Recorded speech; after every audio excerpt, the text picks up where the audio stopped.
یہ حقیقت ہے کہ یورپین اور ہندوستان کے فرقہ پرست مورخوں نے اورنگزیب عالمگیر کو جتنا بدنام اور رسوا کیا ہے، اس کی مثال ہندوستان کی تاریخ میں ملنا ناممکن ہے۔ ان کو ہندوؤں کا سب سے بڑا دشمن بتایا جاتا ہے اور ان پر الزام ہے کہ بہت سے ہندوؤں کو زبردستی مسلمان بنایا اور لاکھوں ہندوؤں کو صرف اس بات پر قتل کر دیا کیونکہ وہ ہندو تھے، اور ان کی بابت کہا جاتا ہے کہ انہوں نے ہندوؤں کے ہزاروں مندر ڈھا دیے، ان کو متعصب، مکار، ظالم اور نہ جانے کیا کیا کہا جاتا ہے۔ غرض یہ کہ بدتر سے بدتر جو الزام کسی ادنا درجے کے حکمران پر لگایا جا سکتا ہے وہ بھی اس بادشاہ کے سر تھوپ دیا گیا ہے۔ حالانکہ جہاں تک حقیقت کا تعلق ہے، ان پر عائد کردہ الزاموں میں سے کوئی ایک الزام بھی درست نہیں۔ ہاں، یہ ضرور ہے کہ وہ اکبر کی طرح بے دین اور جہانگیر کی طرح مذہبی معاملات میں لاپرواہ نہیں تھے، بلکہ اسلامی شعار کے سختی سے پابند تھے، اور غالباً یہی ان کا سب سے بڑا گناہ تھا۔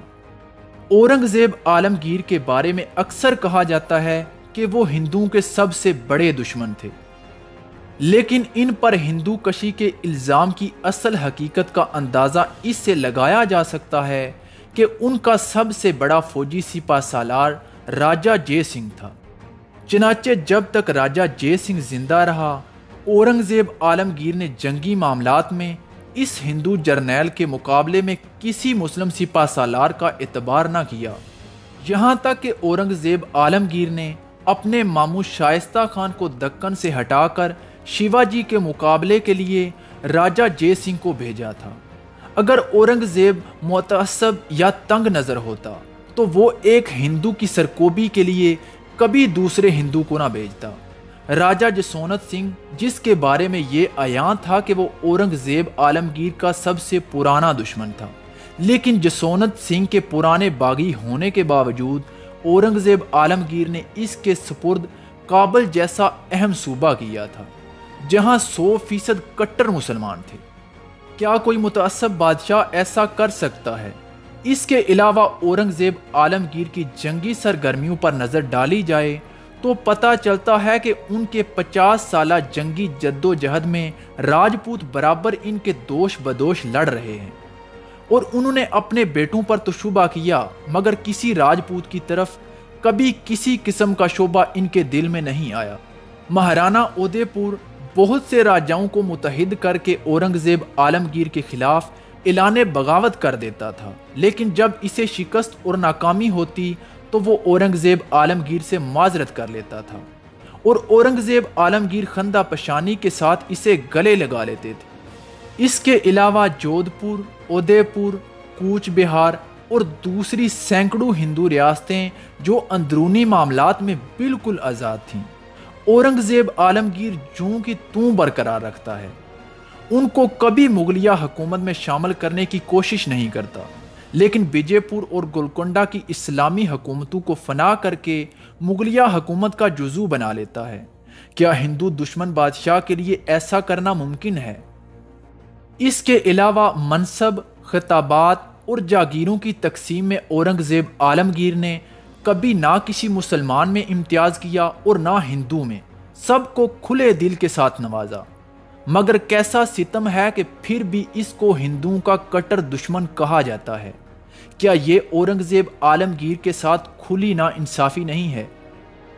اس سے یہ بات ثابت ہو جاتی ہے کہ یورپین اور ہندوستان کے فرقہ پرست مورخوں نے صرف ان کے خلاف نفرت پھیلانے کے لیے اس بادشاہ کو بدنام اور رسوا کیا ہے۔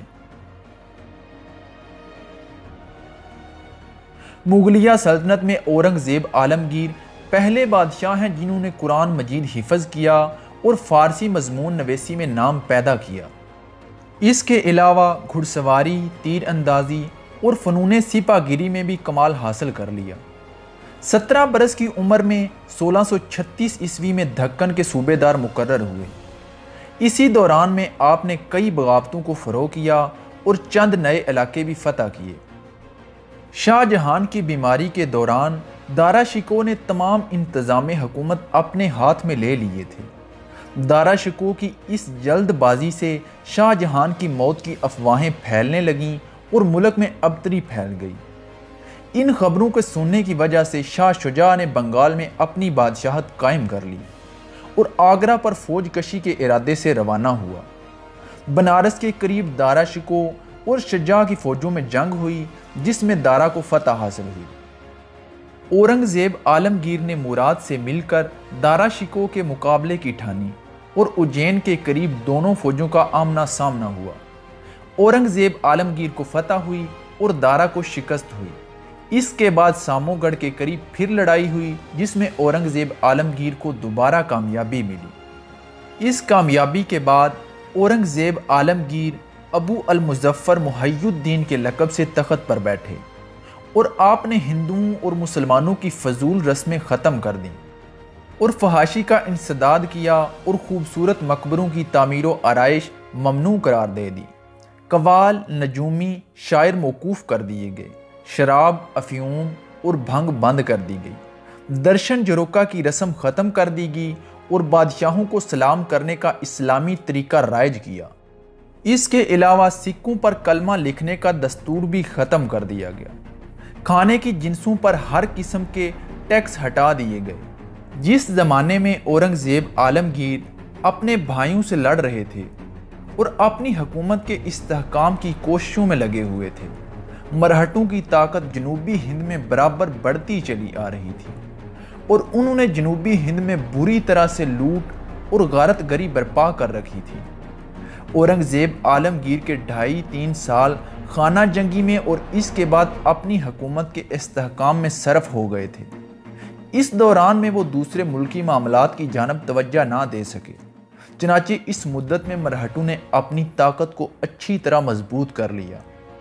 مرہٹوں نے شروع میں مغلوں پر ہاتھ صاف نہیں کیا، لیکن بعد کو وہ مغلیہ حکومت کے لیے بھی اچھا خاصا مستقل خطرہ بن گئے تھے۔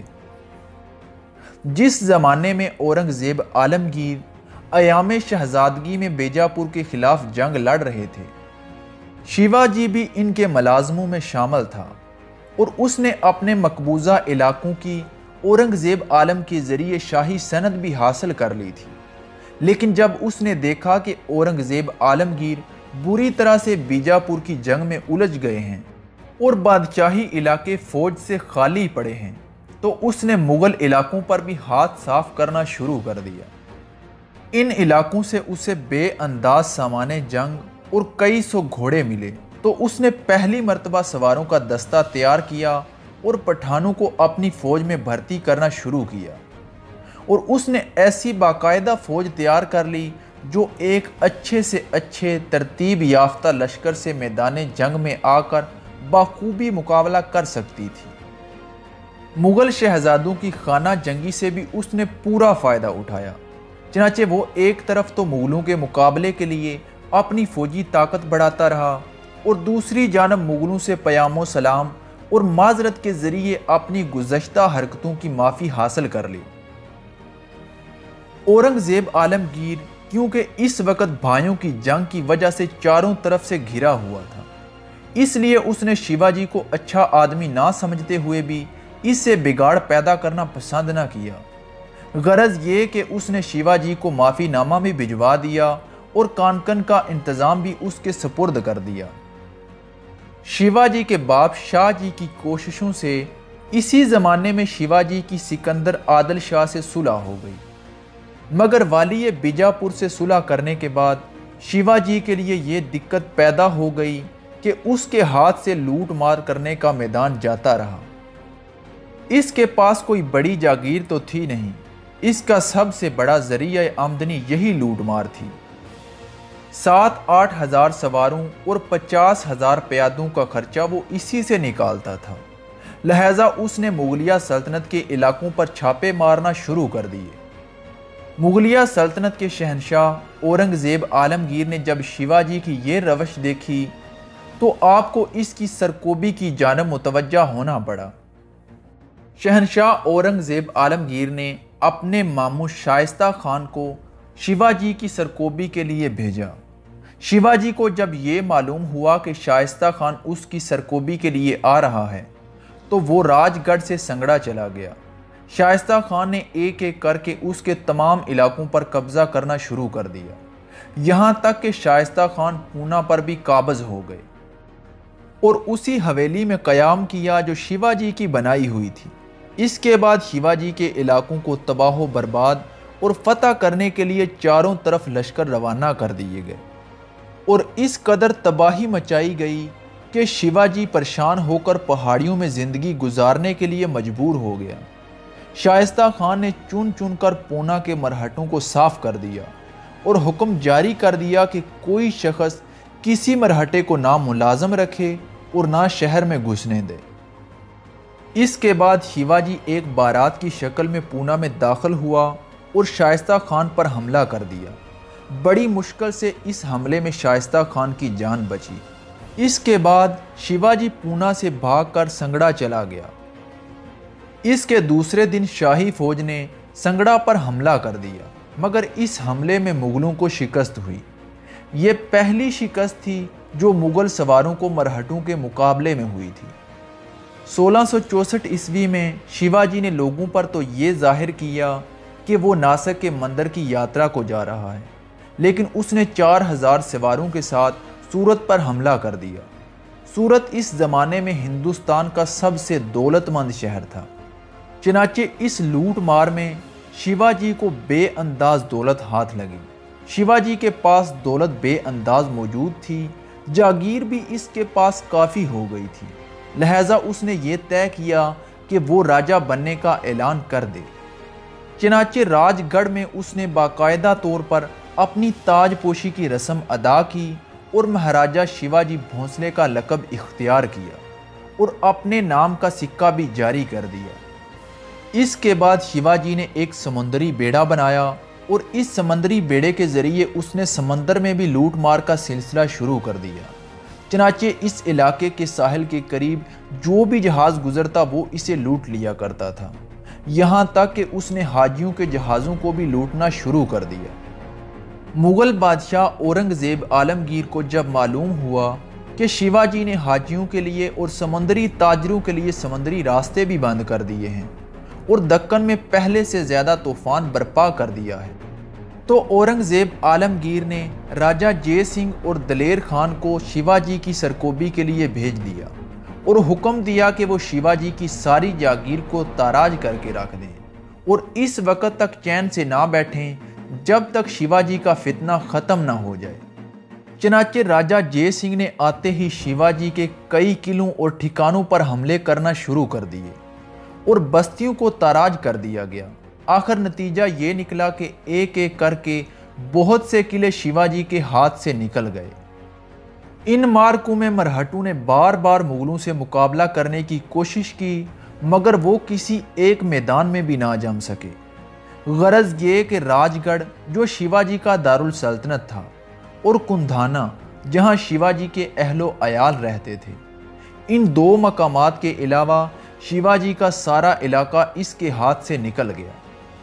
شیواجی کے سارے علاقے کو تاراج کرنے کے بعد راجہ جے سنگھ اور دلیر خان کی فوجیں شیواجی پر آخری ضرب لگانے کے لیے 1665 عیسوی میں قلعہ راج گڑھ اور قلعہ کندھانا کی جانب آگے بڑھیں اور ان دونوں مقامات کا محاصرہ کر لیا۔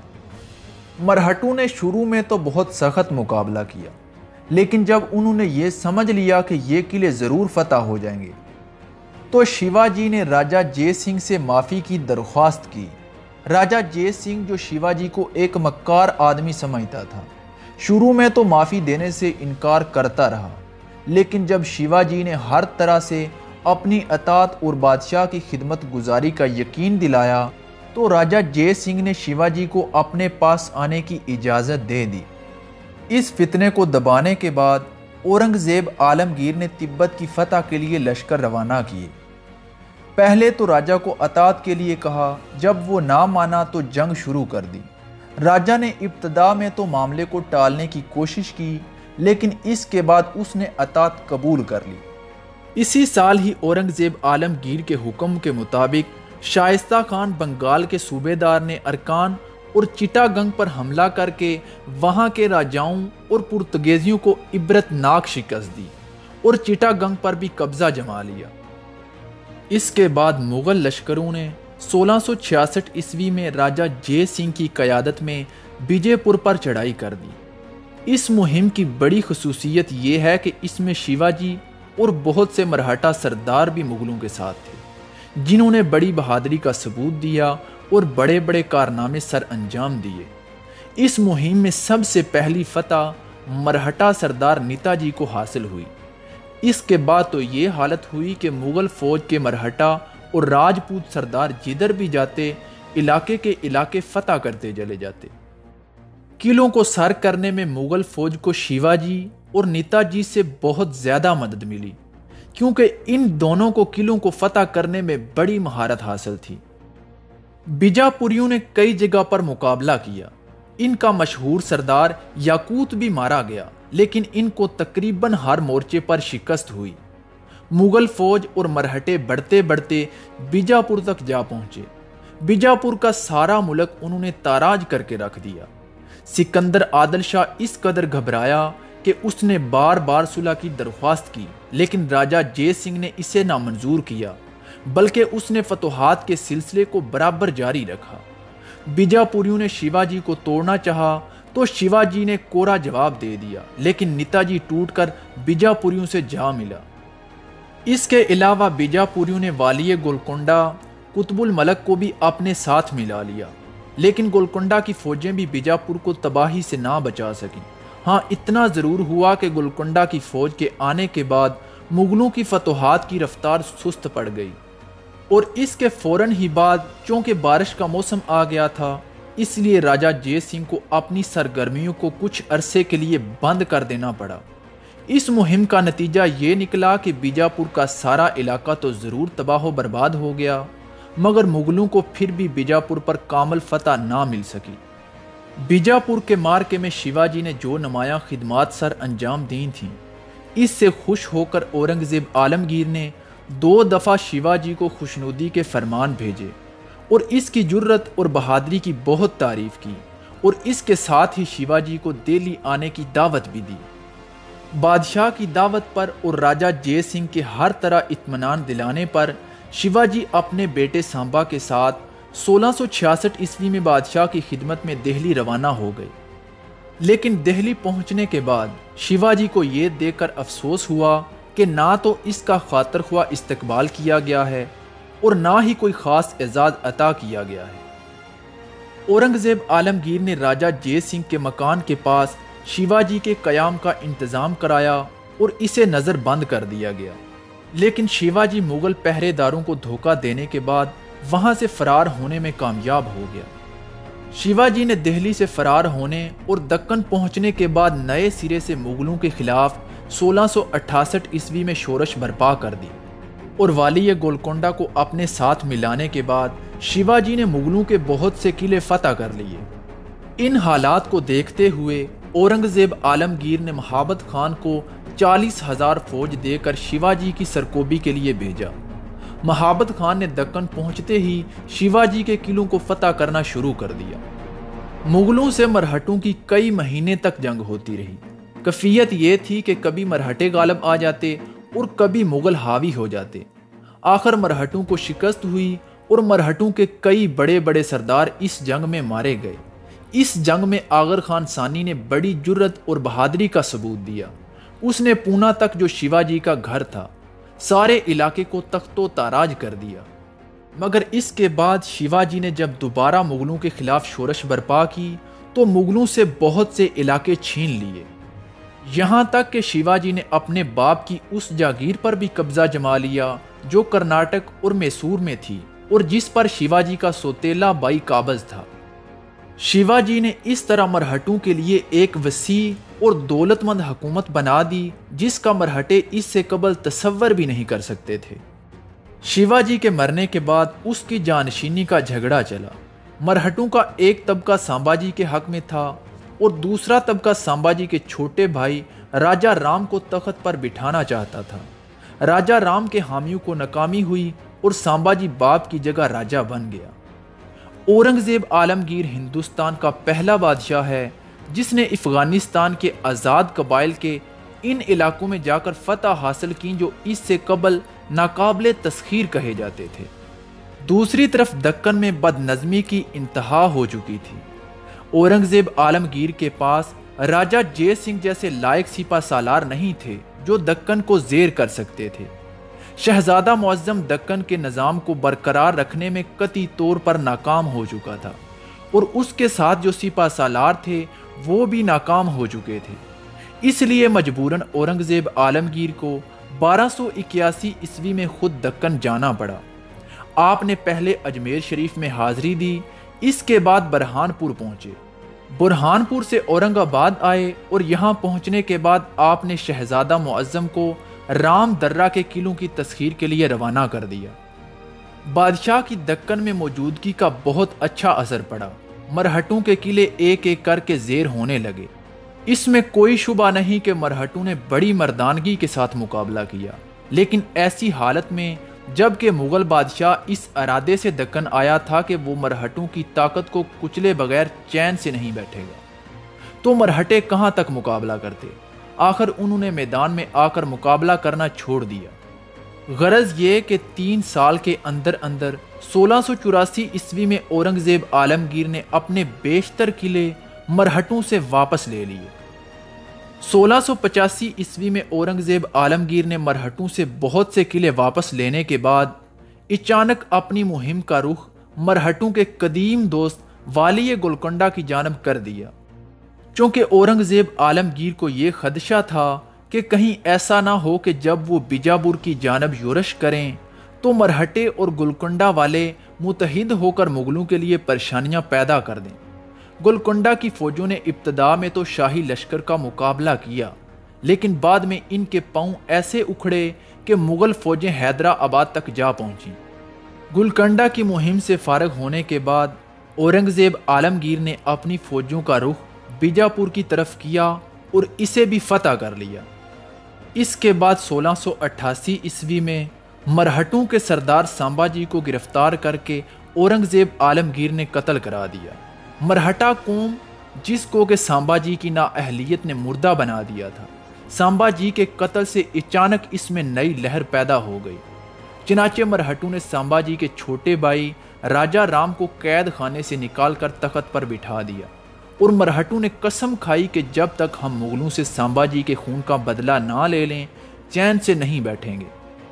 مرہٹوں کو صرف سامبا جی اور راجہ رام کی نالائکیوں سے ہی نقصان نہیں پہنچا، بلکہ ان کی آپس میں خانہ جنگی نے بھی مرہٹا حکومت کو ختم کر ڈالا۔ ان کی خانہ جنگی کی وجہ یہ تھی کہ ہر مرہٹا سردار اپنے آپ کو شیوا جی کا جانشین سمجھنے لگا تھا۔ اس کے علاوہ لوٹ کے مال پر بھی ایک دوسرے سے جھگڑے شروع ہو جاتے تھے، چنانچہ ان کے آپس کے جھگڑوں نے مرہٹا حکومت کو بالکل فنا کر کے رکھ دیا۔ جب مرہٹوں کی طاقت ٹوٹ گئی تو اورنگزیب عالمگیر نے مرہٹوں کے تمام قلعوں پر قبضہ کر لیا۔ غرض یہ کہ 1705 میں مرہٹا حکومت بالکل ختم ہو گئی، لیکن اس کے باوجود مرہٹا سرداروں کی شورش پسندی نے زمانہ دراز تک مغلوں کو کافی پریشان رکھا۔ اسی زمانے میں پرتگیزیوں نے ہگلی اور چٹاگنگ کی طرح ہندوستان کے مغربی ساحل پر بھی قلعے بنا لیے تھے۔ بادشاہ کو اطلاع ملی کہ پرتگیزی بھولے بھٹکے جہازوں کو لوٹ لیتے ہیں اور ہندوستانیوں کو عیسائی بنانے پر مجبور کرتے ہیں۔ اس کے علاوہ پرتگیزیوں کے بارے میں بہت سی شکایات موصول ہوئیں، تو اورنگزیب عالمگیر نے گلشن آباد کی فوج کو حکم دیا کہ وہ فوراً پرتگیزیوں کے اڈوں کو برباد کریں اور ان کے قلعوں پر قبضہ جما لیں۔ بادشاہ کی ہدایت کے مطابق مغلوں نے پرتگیزیوں کی بستیوں پر حملہ کیا اور ان کے قلعوں پر بھی قبضہ جما لیا۔ بہت سے پرتگیزی مارے گئے اور کچھ قید ہوئے۔ اورنگزیب عالمگیر جن کی عمر 91 سال ہو چکی تھی اور دکن کے 26 سال کے مارکوں نے ان کی صحت کو بالکل برباد کر دیا تھا۔ 1707 عیسوی میں ایسے بیمار ہوئے کہ ان کو زندگی کی کوئی امید باقی نہ رہی۔ آخر کار 28 ذی القعدہ 1117 ہجری بمطابق 20 فروری 1707 عیسوی کو بروز جمعہ صبح کی نماز کے بعد اورنگزیب عالمگیر 91 سال کی عمر میں انتقال کر گئے۔ اور اسی روز انہیں اورنگ آباد کے قریب سپرد خاک کر دیا گیا۔ اورنگزیب عالمگیر نے 50 سال اور 3 ماہ تک حکومت کی۔ اورنگزیب عالمگیر کا دور حکومت اس قدر طویل ہے کہ اس سے قبل کسی بادشاہ کو اتنا طویل دور حکومت میسر نہیں آیا۔